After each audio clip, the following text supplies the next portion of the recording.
अनेकदा रस्त्यांची वाईट अवस्था, वाहनांमध्ये बिघाड यामुळे अपघाताच्या घटना घडतात। मात्र अलिबागमध्ये एक विचित्र अपघात घडलाय। एक इलेक्ट्रिक दुचाकी चालकाने स्वतःच आपला जीव धोक्यात घालून भयानक अपघाताला आमंत्रण दिलंय। अलिबाग तालुक्यातील सर्वात जास्त रहदारीचा आणि वाहनांच्या सतत वर्दळीच्या असलेल्या अलिबाग रेवस मार्गावर बुधवार दिनांक 2 एप्रिल रोजी दुपारच्या वेळी ही घटना घडली। यात ओला इलेक्ट्रिक स्कूटी आणि जीपची जबरदस्त धडक होऊन ओला चालक जखमी झाला।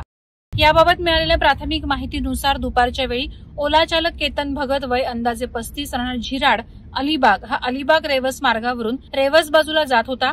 मात्र तो गाडी अत्यंत खतरनाक पद्धतीने चालवत होता।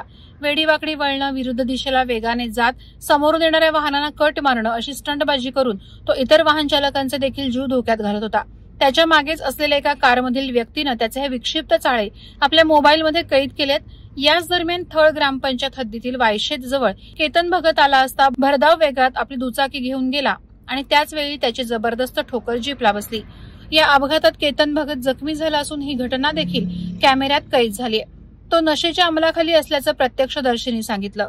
केतन भगतला जखमी अवस्थेत स्थानिक वाहन चालक आणि नागरिकांनी जिल्हा रुग्णालयात दाखल केलं होतं। मात्र गंभीर जखमी झालेल्या दुचाकी चालकावर प्राथमिक उपचार करून पुढील उपचारासाठी मुंबई येथील रुग्णालयात हलवण्यात आलंय। याबाबत अधिक तपास अलिबाग पोलीस करत आहेत। वादळवारा लाईव्हसाठी धनंजय कवठेकर, अलिबाग। नवी मुंबई व रायगड जिल्ह्यातील ताज्या बातम्या आणि घडामोडींसाठी सबस्क्राईब करा वादळवारा लाईव्ह चॅनल आणि दाबा बेल आयकॉन।